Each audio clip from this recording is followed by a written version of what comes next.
What's happening, everybody? Matt here, but you can call me Matub, and welcome to Matub's Musings.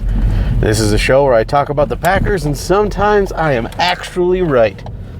Now, today, the Packers are going to be taking on the Dallas Cowboys. This is going to be a very, very tough matchup. A lot of people are trying to compare this to the last time the Packers and the Cowboys played. I don't think that's necessarily fair. The Packers were playing terribly. Cowboys were only sort of playing okay. And at the time, the Vikings were 5-0. So you can't really glean a lot of information out of that game. Today, we are going to be without Jordy Nelson. But in all honesty, I don't think that that's going to make as much of a difference as everyone thinks it is. I think we're going to see breakout performances from Geronimo, who, he's already broken out, but I think he's going to definitely be playing very well. He can play the outside opposite Devontae Adams. Of course, there's always the chance that Jeff Janis could magically show up as he did in the playoffs last year. And we're going to have Ty Montgomery playing pretty well. The Dallas has a decent defense, but they're not considered like elite or number one in the same way that the Giants defense was.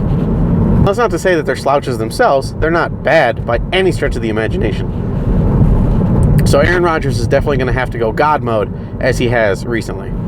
A lot of people say that the big issue the Packers are going to have is against Jason Witten, who Jason is somehow magically always open, which is a fair assessment. However, Morgan Burnett playing inside has been a monster in covering tight ends recently.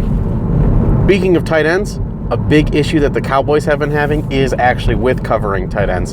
And the last time the Packers played them, they did not have Jared Cook. We only had Richard Rodgers and Puffy Perillo. So expect to see a lot of yards out of Jared Cook. Expect to see Ty Montgomery maybe split out wide every once in a while, moving out of the backfield. And I fully expect the Packers to bail out and try and stop the run. Against the Giants, I'm pretty sure that the Packers ran nickel on every single snap. They dared the Giants to run and did everything they could to stop the pass. Now, with that said, the secondary, made up of Walmart greeters and people that stayed at Holiday Inn Expresses last night, is probably not going to do a whole hell of a lot to stop people like Dez Bryant. I do think this is going to be a shootout, and I do think it's going to be because both defenses will be unable to keep up with the offense that they are going against. I think Aaron Rodgers is going to go God mode. He's going to throw, let's say 3 touchdowns. I think that Dallas is also going to be scoring a lot, and they are going to do everything they can to win the time of possession battle. They're going to run their balls off with Zeke. I think it's going to be a high-scoring game like I did last week, and I was half right. It turns out that one team scored a lot, and one team didn't score much at all. So, I'm going to continue with that prediction. I'm even more pessimistic this week than I was last week.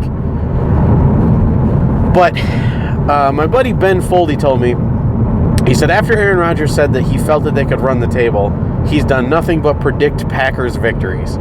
And so it's worked out for him, so I'm going to try it for me. I'm going to say Packers take this in a just monster shootout, 38-31.